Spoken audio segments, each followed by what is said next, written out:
2월 12일 화요일 라디오 행복한 교육세상 오늘 첫 곡은 B1A4의 그대와 함께로 문을 열어봤습니다.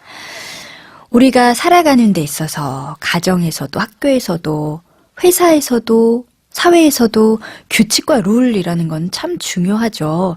대부분은 그 규칙을 어기는 사람을 중심으로 문제 해결 방법을 생각하는데 어떠셨어요? 오늘 오프닝을 듣고 보니까 때로는 무척 단순하고 쉬운 해결법이 있다는 걸 우리가 놓치고 살고 있는 게 아닌가 하는 생각도 들었어요. 늘 우리가 하고 사는 생각, 익숙한 방식에서 우리의 관점을 좀 해방시킬 필요가 있겠다 싶지 않으셨어요? 넓게 둘러보고 높게 바라보면 의외로 문제를 해결할 수 있는 무척 쉬운 방법, 그 키를 발견하게 될 수도 있을 것 같습니다. 라디오 행복한 교육세상 오늘도 함께해 주세요. 오후 4시부터 6시까지 2시간 동안 함께하고요.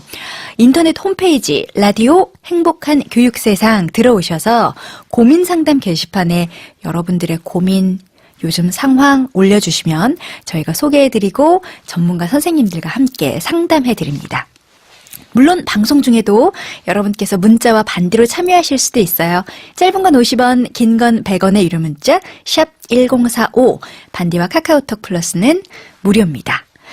자, 오늘 화요일 특별한 분 모시는 날이죠.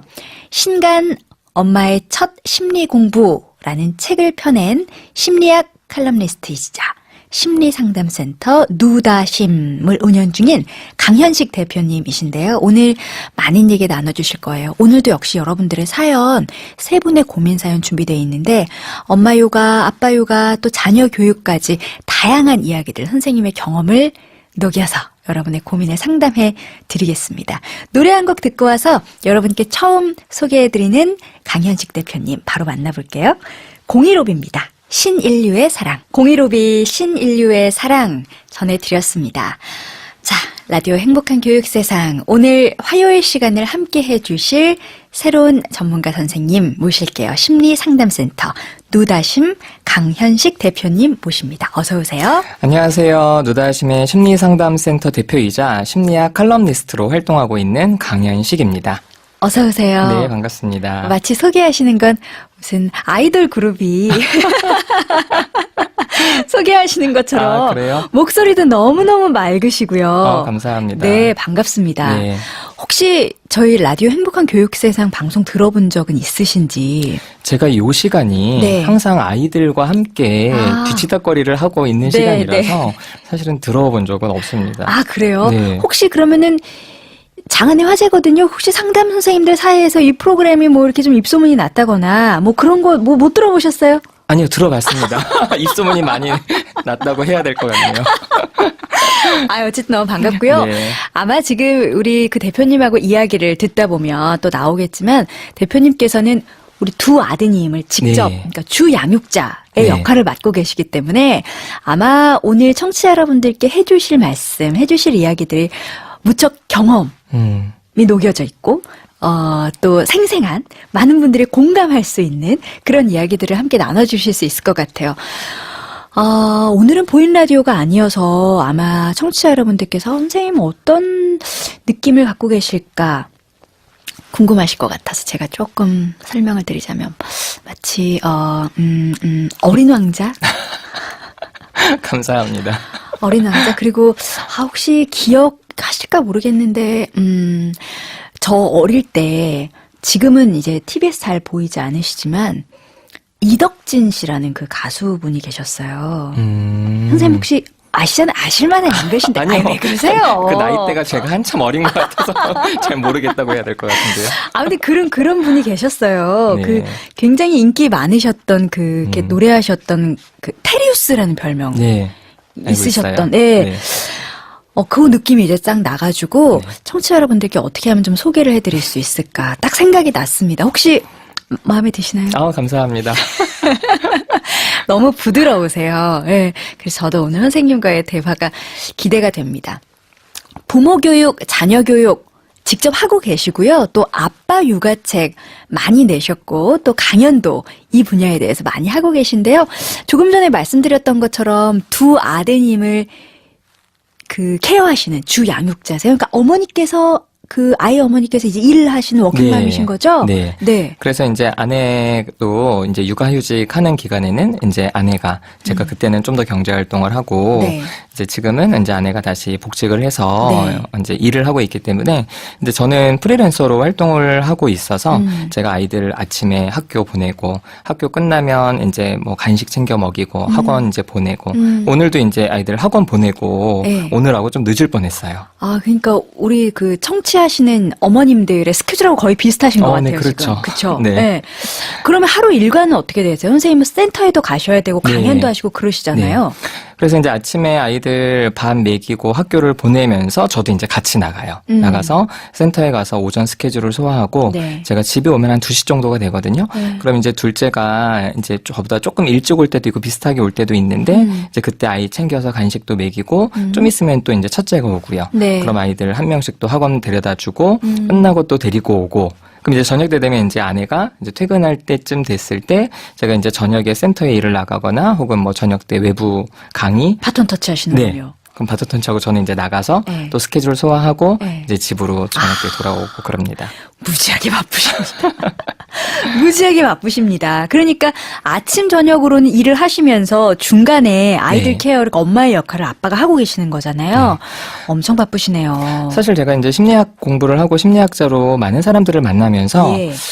아빠의 어떤 그러니까 아빠의 실제 부재는 아닌 아빠의 심리적 부재가 사실 사람에게 굉장히 어떤 중요한 좀 결핍을 일으킬 수 있겠구나라는 거를 이제 실제 주변 사람들의 경험으로서 또 관련 어떤 논문으로서 좀 많이 확인을 하면서 예. 제가 저희 이제 아내에게 내가 일을 조금 수입은 줄더라도 프리랜서로 활동을 하면서 내가 좀 육아에 좀 당신과 함께 같이 좀 많이 참여하고 싶다라고 이제 얘기를 했어요.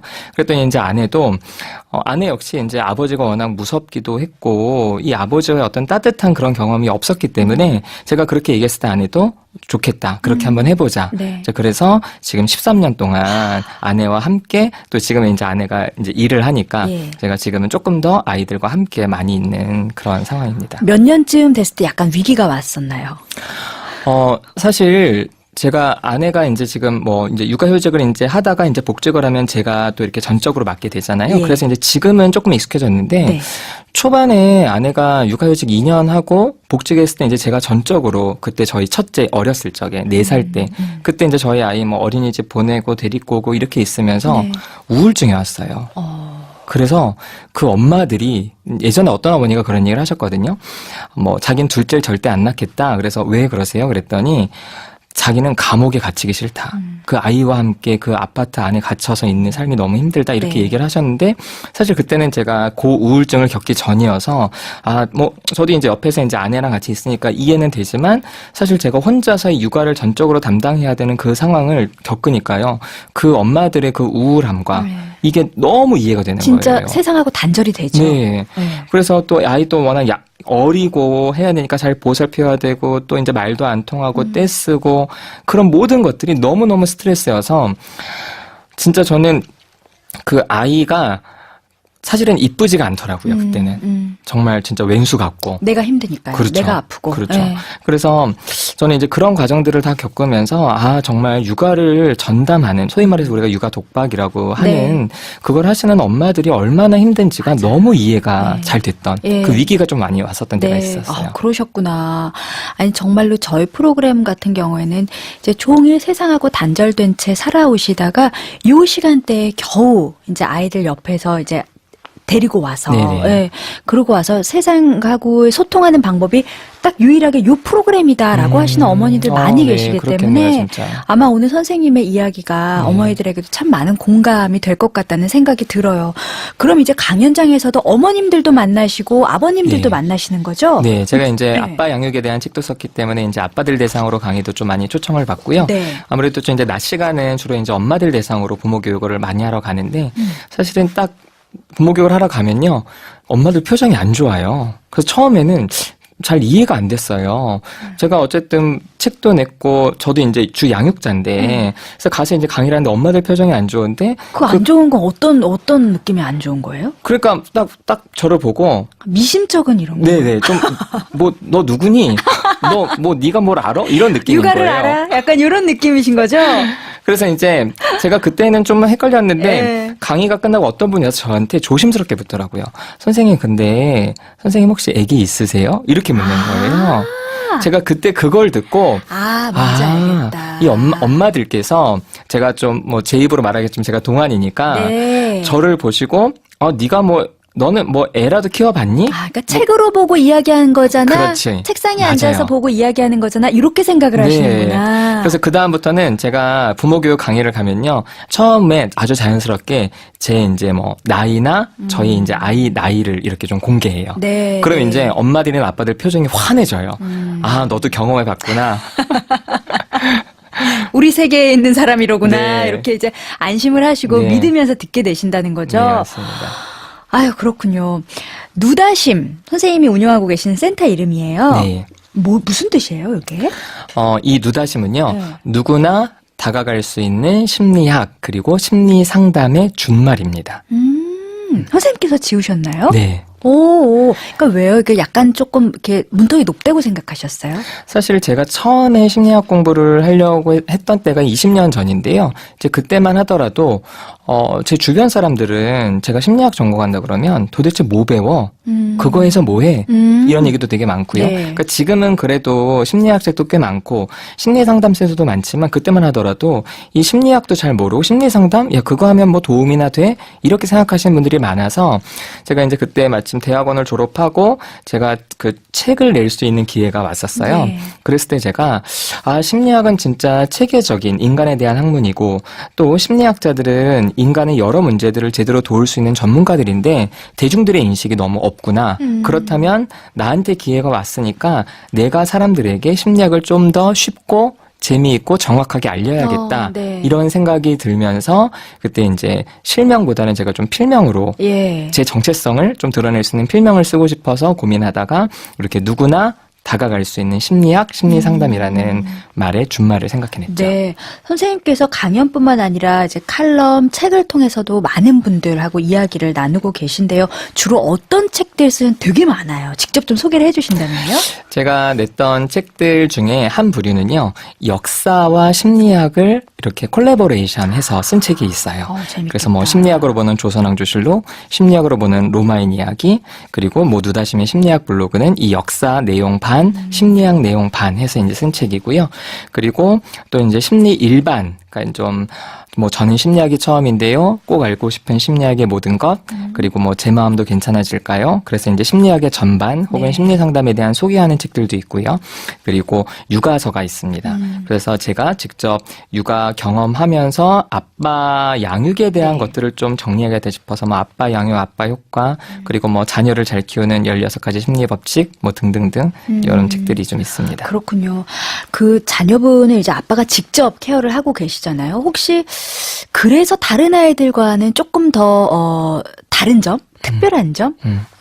이제 확실히 조금 더 이렇게 좋아 보이는 느낌? 그런 거 선생님 느끼시는 거 있으세요? 이제 아빠 육아가 아이들한테 영향을 미치는 장점 중에 하나가요. 네. 아이들이 자신의 감정을 잘 조절할 수 있게 돼요. 왜냐하면 아빠들은 주로 아이들과 놀이를 같이 하잖아요. 네. 근데 놀이의 특징은 재밌어야 되거든요. 네.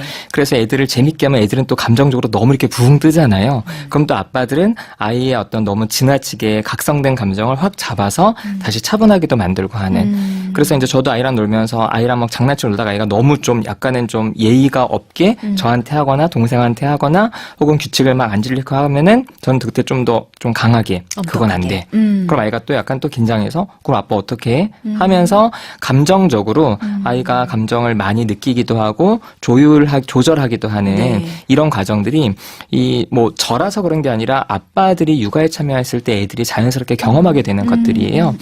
그래서 이제 저희 아이도 제가 이제 계속 같이 놀이를 하다 보니까 어떤 감정적인 상황에서 감정이 한번 상했다고 그게 굉장히 오래 가거나 그러진 않고요. 감정이 상했더라도 같이 얘기하자. 그러면은 이제 같이 앉아서 너 아까 어떤 게 속상했어? 그러면 얘기하고 저도 아빠는 아까 이런 게 속상했어. 이렇게 이제 감정적인 부분에서도 조절도 되면서 좀 대화가 되는 그런 부분이 아마 제가 이제 지금까지 만나본 그 저희 아이들 그 또래 그 부모님들의 고민을 들어봤을 때 네. 부모님들이 초등학교 4학년, 5학년부터는 대화를 내가 하려고 하지 않는다라고 얘기를 많이 하시는데 저희 아이는 그렇지는 않은 게 제가 아무래도 이제 그런 과정들을 계속 같이 했기 때문에 네. 이제 그렇게 감정이 좀 상하더라도 같이 얘기할 수 있는 게 아닌가라는 생각이 좀 듭니다. 그렇군요. 더 궁금해집니다.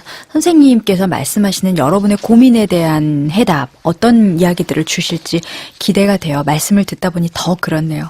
오늘도 여러분의 의견 보내주십시오. 짧은 건 50원, 긴 건 100원, 샵 1045 유료 문자, 반디 카카오톡 플러스 친구는 무료입니다. 노래 듣고 와서 첫 번째 사연 꽁트로 만나볼 텐데 저희 꽁트가 이제 연기가 있습니다. 선생님 알고 계시죠? 네. 예.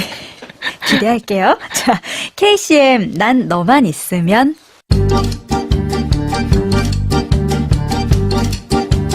아우 짜증나. 짜증나. 엄마 나 학원 갔다 왔어. 아우 짜증나. 딸, 왜 그래? 학원에서 안 좋은 일 있었니? 몰라. 말 시키지 마. 말하기 짜증난다니까. 진짜 짜증나.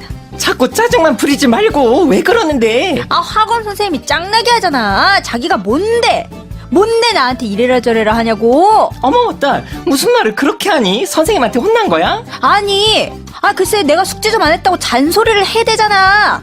내가 숙제 안 해서 뭐 자기한테 피해 준 거라도 있어? 진짜 짜증나. 나 진짜 어이없네. 얘, 너 또 숙제 안 했니? 이놈의 기집애가? 엄마까지 왜 난리야? 어쩌라고. 숙제를 학원 말건 내 맘이지. 너 요즘에 이래. 맨날 짜증만 내고 공부도 안 하고 어쩌려고 이러는 거야? 진짜 듣기 싫어. 잔소리 짜증나. 날 좀 그냥 냅두라고.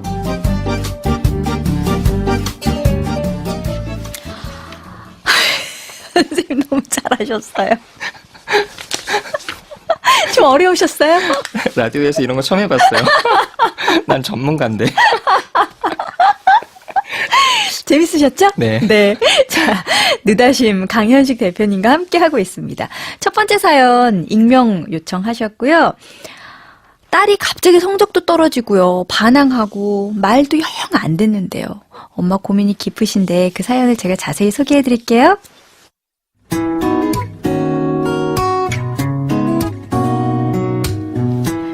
올해 중3이 된 딸의 엄마입니다. 아이는 어릴 때부터 모범생이었어요. 늘 좋은 성적을 유지했고 잔소리할 거 없이 칭찬만 하면서 여태 키워왔죠. 근데 중2가 시작되면서 공부에 손을 놨습니다. 짜증과 반항이 극에 달하면서 수학학원을 그만두고 싶다고 하더라고요. 결국 작년 5월에 학원을 끊었습니다. 그나마 영어는 재밌다고 해서 다니고 있는데 며칠 전에는 영어 선생님한테 전화가 왔어요. 아이는 수업 태도가 좋고 대답도 잘하는데 숙제를 전혀 안 해온다. 조금만 해주면 잘할 텐데 요즘은 어르고 달래도 톡 말을 안 듣는다 하시더라고요. 그 얘기를 듣는데 영어학원 선생님께 미안하고 면목이 없었죠.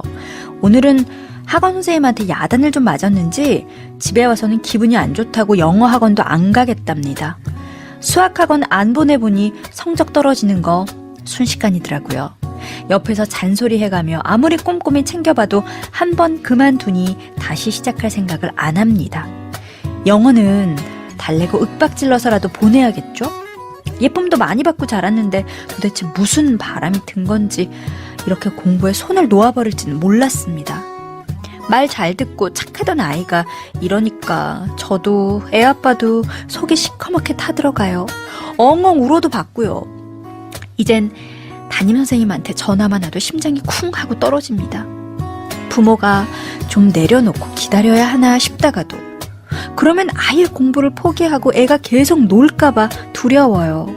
성적도 올리고 아이와의 관계 회복도 하려면 어떻게 해야 할까요? 도와주세요. 모범적인 아이였는데 역시 중2가 무섭긴 무서운가요? 선생님 네. 이 사연 어떻게 보셨어요? 진짜 중요한 순간에 사연을 보내셨다. 이렇게 생각이 들었어요. 잘 보내셨다는 거죠? 그렇죠. 어. 바로 요때 어떻게 선택하시느냐가 네. 이 부모와 아이의 관계, 또 이 아이가 앞으로 남은 이 고등학교 졸업할 때까지의 과정들을 어떻게 대처할지 네. 그거를 좀 좌우할 수 있는 아주 중요한 시점이다라는 생각이 좀 듭니다. 잘하셨네요. 예. 자, 그러면 우리 아이에 대한 이야기를 좀 나눠볼게요. 아이는 모범생이었습니다. 엄마가 뭐 특별히 혼내키지도 않고 잔소리하지도 않고 키워온 좀 수월하게 키워온 아이였어요. 공부도 제법 잘했고. 왜 이럴까요? 제가 이 사연을 보니까요, 이 사연에 부모님 답답한 마음, 부모님 걱정은 굉장히 잘 느껴지는데요. 네. 이 사연에 아이의 입장이 좀 너무 없다라는 생각이 들었어요. 아이의 마음을 엄마가 헤아려지고 있지는 않으신 것 같다는 말씀이시네요. 다시 말해서 모범생이었던 아이가 네. 왜 공부에 손을 놓았는지, 그리고 왜 짜증과 반항이 많아졌는지를 부모님이 과연 알고 계실까? 실제로 이제 상담센터 오시는 분들 얘기를 들으면요. 거의 이제 엄마들이 이렇게 얘기를 하세요. 자기 입장에서. 선생님, 우리 애가 원래는 이런 애였는데요. 이렇게 바뀌었어요. 얘 때문에 너무 힘들어요. 그럼 제가 묻죠. 어머니, 아이가 왜 그렇게 바뀌었을까요? 그럼 이제 엄마나 아빠들은 그거야 뭐 그냥 자기가 힘드니까 그렇겠죠라는 굉장히 좀 일반적인 대답을 하지, 실제로 아이의 마음이 어떤지에 대해서 제대로 물어볼 생각도 안 하셨고, 그리고 별로 거기에 대한 어떤 궁금증이 없으신 경우들이 많아요. 그래서 보통 이제 아이가 같이 이제 상담센터에 오게 되면은 부모님을 나가게 하고 이제 아이랑 둘이 앉아서 이야기를 하죠. 네. 그래서 너 어떤 일이 좀 요즘에 있었니? 이렇게 이제 물어봐요. 그래서 저는 이 부모님께서 이 아이의 마음이 왜 이렇게 바뀌었는지, 무슨 일이 있었는지를 좀 알아보셔야 된다. 네. 제 생각에는 좀 요때 아이들한테 이런 어떤 변화를 겪게 되는데 여러 가지 좀 가능성이 있는데요. 네. 그중에 우리가 많이 이제 생각해 봐야 될 게 친구 관계에서 좀 어려움을 겪지 않았나? 실제로 뭐 친구들한테 따돌림을 은근히 당하고 있다든지, 혹시 폭행을 그런 일을 당하고 있다든지, 친구 관계가 어렵다든지 하는 걸 좀 확인해 봐야 되고요. 네. 특별히 학원은 아이들이 친구랑 같이 많이 다녀요. 그래서 이제 친구와의 관계가 틀어지면 학원까지 좀 어려워지는 경우들이 있고요. 또 이제 두 번째로는 아이들 중에 은근히 모범생 아이들 중에 공부하다가 놓는 경우들은요. 네. 노력해도 자기가 노력한 만큼 성적이 잘 오르지 않는 그거에 대한 스트레스가 너무 커서 그냥 놔버리려고 하는 네. 그런 아이들이 있을 수도 있어요. 네.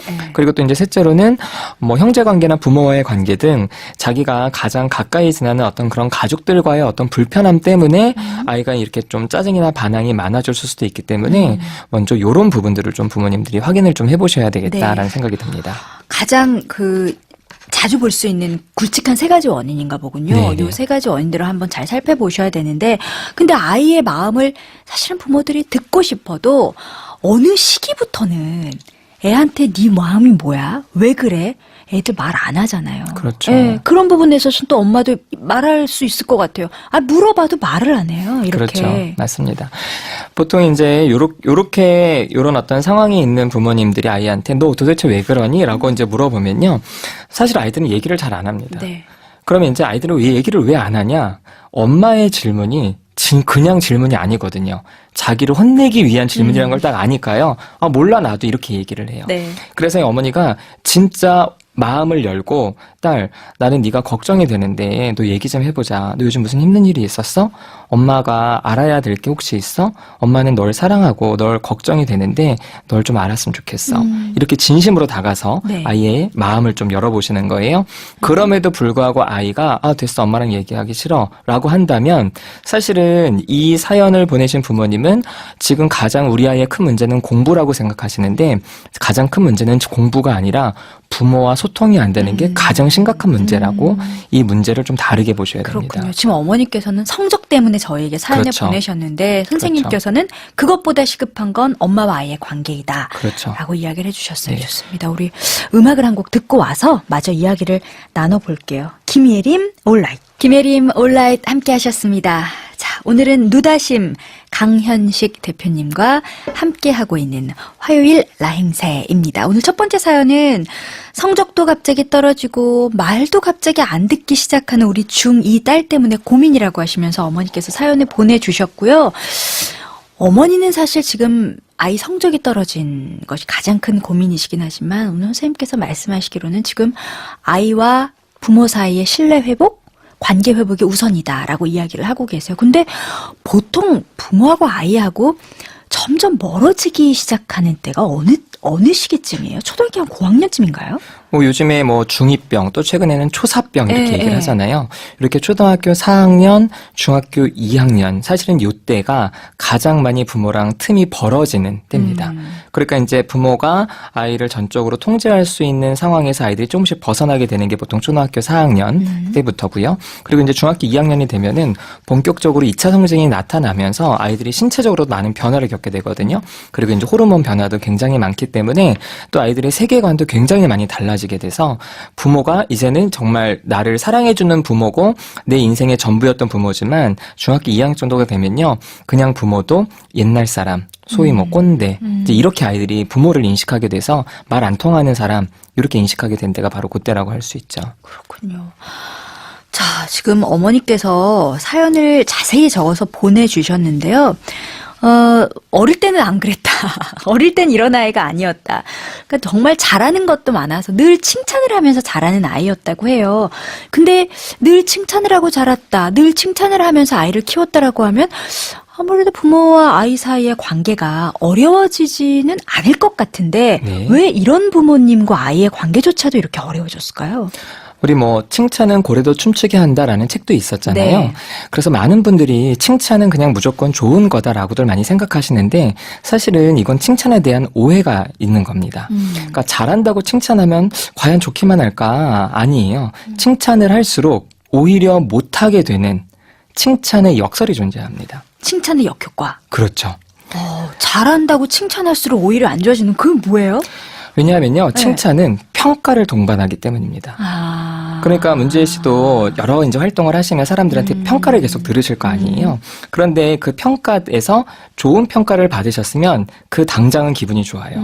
그런데 다음에 내가 부담이 또 생기는 그쵸. 거죠. 내가 그만큼도 못하면 어떡하지? 그래서 이 칭찬은 평가를 동반하기 때문에 사실은 우리가 평가 받아야 되는 상황에서 평가하는 거는 그래 뭐 감당할 수 있겠는데 사실은 부모가 내 사랑하는 부모가 나를 전적으로 그냥 사랑해주는 게 아니라 너 이거 잘했네. 이거는 이번에 좀 했구나. 그래 이쁘다. 착하다라고 한다면요. 아이들 입장에서는 부모가 나를 있는 그대로 사랑해주는 게 아니라 조건이 있는 거구나. 어떤 내가 조건을 충족시켜야만 그래서 사실은 잘했을 때 칭찬한다는 거는 네. 곧 못했을 때 비난한다는 것과 연결이 되기 때문에 사실은 칭찬을 받는 사람들이 오히려 더 자신의 자신의 실력을 제대로 발휘할 수 없는 경우들이 많더라고요. 그러면 칭찬에도 잘하는 방법이라는 게 따로 있겠어요? 칭찬을 굳이 하신다면 네. 저는 결과보다는 과정에 대한 칭찬을 하셔라. 그러니까 결과는 만약 시험이라고 하면요. 시험에서 네가 몇 등까지 하면은 엄마가 칭찬해 줄게. 이거는 이제 결과 칭찬이잖아요. 근데 그것보다는 네가 결과와 상관없이 열심히 노력했다면 넌 그걸로 잘했어. 넌 그걸로 충분해. 그래서 결과보다는 과정의 칭찬을 하고요. 그리고 보통 우리가 뭐 너 똑똑하다 이런 칭찬을 많이 하거든요. 너 능력에 대한 칭찬보다는 노력에 대한 칭찬. 네가 이번엔 참 열심히 했구나. 이렇게 능력보다는 노력에 대한 칭찬을 하시는 게 좋은데 네. 사실 사실 저는 칭찬보다는 좀 격려를 해보시라 이렇게 말씀을 드립니다. 격려라는 거는요, 우리 아까 그 얘기 했었잖아요. 칭찬은 고래도 춤추게 한다. 근데 아마 이 책을 읽어보신 분들은 이 내용이 이 고래가 고래쇼를 하는 걸 보고 이 작가가 칭찬에 대한 어떤 중요성을 깨달은 건데 사실 생각해보면요. 고래는 그 수족관에서 살아야 될 동물이 아니잖아요. 고래는 바다로 나아가서 자신이 가고 싶은 대로 가는 게 자신이 춤을 추고 싶을 때 춤을 추는 거지 수족관에서 그 먹이 때문에 춤추는 게 고래의 진짜 삶이 아니기 때문에 격려는 바로 칭찬보다 그런 고래를 바다로 내보내는 것 같은 그런 표현입니다. 그래서 일례로 네가 공부를 잘하든 못하든 엄마는 항상 네 편이야. 너는 그 자체로 사랑스러운 내 딸이야. 그리고 네가 네 주어진 상황에 최선을 다했다면 그로써 엄마는 바랄 것이 없다. 그래서 아이를 자유롭게 만들면서 진짜 자신의 삶을 살아갈 수 있도록 도와주는 그 격려. 저는 그것이 결국에는 칭찬보다는 가장 좋은 방법이라고 생각합니다. 근데 이제 이것도 잘 쓰셔야겠네요. 이렇게 격려를 하셔놓고서 결과가 나왔을 때 이제 표정 관리가 안 된다거나. 그럼 안 되죠. 그러면 이제 안 되는 거죠. 그렇죠. 예. 좋습니다. 우리 음악 한 곡 듣고 와서요. 마저 이야기 계속 나눠볼게요. 바이브, 소망 듣고 다시 만나죠. 바이브 소망 함께 하셨습니다. 오늘은 누다심 강현식 대표님과 함께 하고 있습니다. 자, 어머니께서는 지금 아이의 성적도 높이고 싶고요. 또 선생님께서는 그것보다 더 시급한 것은 부모와 아이의 관계 회복이다라고 하셨어요. 선후 관계가 있을까요? 아니면 이게 동시에도 가능할까요? 결과적으로는 동시에 가능할 수 있는데요. 네. 분명히 선후 관계를 분명하게 하셔야 됩니다. 부모와의 관계가 가장 우선시 되셔야 되고요. 성적은 그 다음에 따라오면 좋은 거고 안 따라온다고 해도 부모님들이 흔들리지 않으실 만큼 성적에 대한 어떤 기대를 조금은 내려놓으셔야 돼요. 네. 생각해 보면요. 학교에서 공부 잘하는 애들과 못하는 애들이 다양하게 있잖아요. 근데 공부 못하는 애들도요. 자기가 공부 못한다는 거에 대해서 자랑스러워하는 애들은 한 명도 없습니다. 그렇죠. 그러니까 모든 애들은 다 공부를 잘하고 싶어 해요. 그래서 이미 아이가 공부를 잘하고 싶어 하는데 그게 안 되는 상황에서 힘들어 하는데 그때 부모가 더 기대하고 혹은 비난하고 혼내고 압박을 하면은 아이는 그 자기가 잘하려는 마음까지도 사실은 사라질 뿐더러 중요한 거는 가장 힘든 순간 의지해야 되는 부모에게 마음을 좀 접게 됩니다. 그래서 부모님들은 성적도 높이고 관계가 좋아지는 방법이 아니라 성적은 좀 내려놓으시고 아이와 관계를 회복하시는 거를 가장 집중하셔야 된다. 그러면 우리 엄마가 나를 사랑한다는 게 느껴지고 나도 이제 엄마가 좋은데 그럼 그 상황에서요. 공부 잘하고 싶은 마음이 본격적으로 아이들에게 더욱더 열심히 공부하게끔 만들게 되고요. 네. 그럼 아이가 원할 때 성적은 열심히 하면은 분명히 오르게는 되어 있습니다. 네. 그럼 일단 그 부분에 대한 약속은 꼭 하셔야겠네요. 이제 성적에 대한 기대 네. 내려놓겠다. 맞습니다. 일단 아이와 나의 관계 회복, 네. 신뢰 회복에 네. 신경을 쓰겠다. 그 부분에 대한 약속은 어머니께서 일단 딱 지켜주신 다음에 그렇다면 아이와의 관계 회복 어디서부터 시작해야 될까요? 먼저 아이와 함께 마주 앉으셔야 됩니다. 마주 앉는다는 건요. 진짜 마주보고 앉는 거예요. 네. 보통 청소년들 되면은 부모님들과 대화하는 패턴이 부모님들은요, 애 뒤통수 보고 얘기하고요, 애들은 핸드폰 보고 있습니다. 뒤에다 대고 소리 지르시죠. 그렇죠. 보통. 네. 그건 아니에요. 네. 마주 앉아서 눈을 보고 서로의 감정을 나눌 수 있도록 거기서부터 시작하셔야 돼요. 그래서 저도 아이랑 얘기를 할 때 아이가 저를 안 쳐다보잖아요. 그럼 먼저 쳐다보라 그래요. 아들아, 아빠 좀 쳐다봐. 아빠 하고 싶은 얘기가 있어. 그럼 쳐다보면 이야기를 합니다. 그래서 그것부터 시작해서 서로의 감정을 나눌 수 있도록 하는 게 그게 바로 시작점이 되면 좋겠습니다. 그렇군요. 아마 오늘 사연 보내주신 어머니만의 고민은 아니실 수도 있어요. 지금 중2 자녀분들을 두고 계셔서 와, 우리 애가 왜 이러나, 얘가 왜 이렇게 됐나 고민하고 어려워하시는 어머님들께 조언을 좀 해주신다면요. 사실 부모님들은 여전히 이제 성적을 굉장히 중요하게 여기시는데요. 이런 어떤 성적 중심, 이거로는 앞으로 우리 자녀들이 살아갈 미래의 성공은요, 담보할 수 없습니다. 그래서 우리가 뭐 4차 산업혁명 이런 얘기를 많이 하고 직업도 굉장히 많이 변한다고 하잖아요. 그래서 어떤 환경에서라도 아이가 스스로 일어나서 자신의 삶을 살아가게끔 도와주는 게 좋은데요.